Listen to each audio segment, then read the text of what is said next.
Hey guys, welcome to the channel, The Nerd Marketers. I am Tanisha Singh and in this video I am going to discuss about a very important topic of marketing, which is exchange process.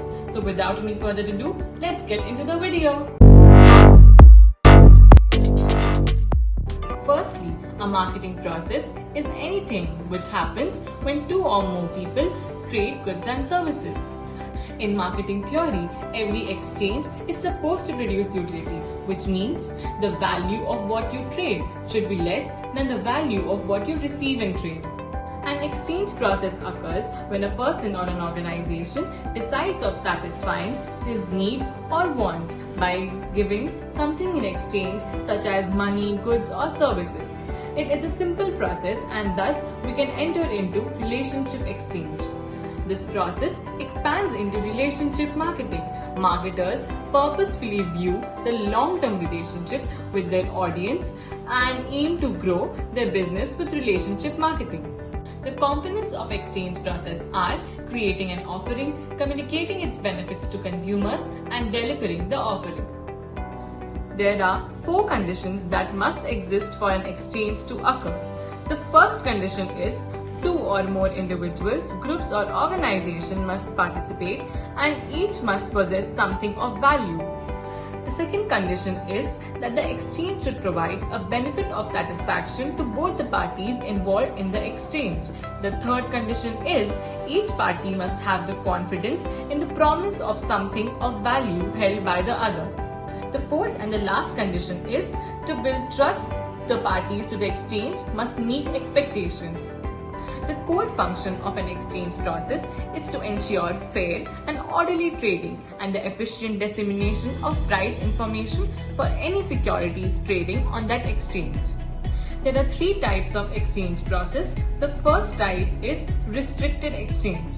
One of the types of exchange in marketing is known as simple or restricted exchange, so called because there are only 2 parties in this exchange.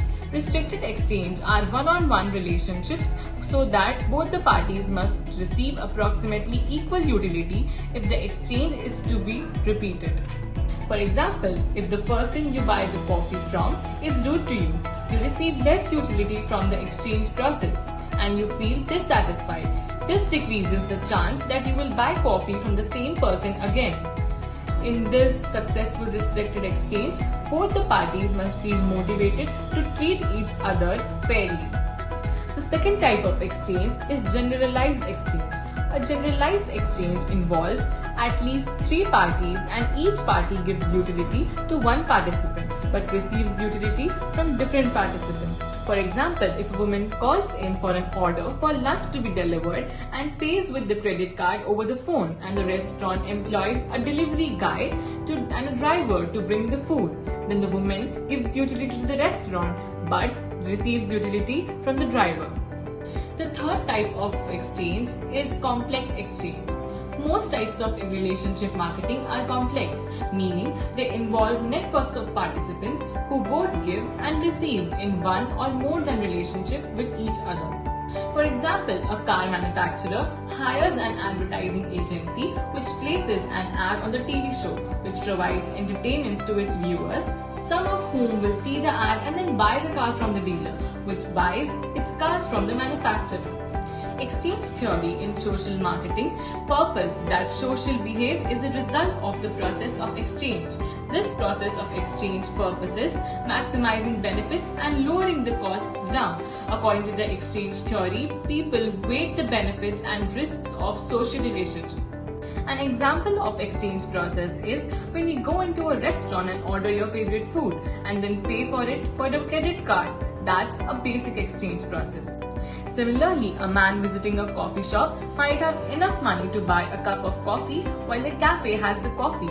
Both the parties must be able to communicate with each other and both must want to exchange something and be able to do so. If a customer in the coffee shop can't make himself understood, or if he decides he doesn't want the cup of coffee, or if it turns out not to have quite enough money, then there will be no exchange. If all the needed conditions are met, there will be an exchange of money for coffee.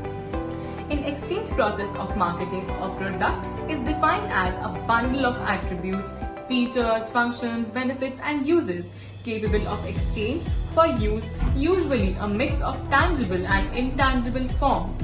Thus, a product may be an idea, a physical entity, or a service, or any other combination of the three. And that's all about exchange process from my side. And if you like the video, please like, share and subscribe the channel.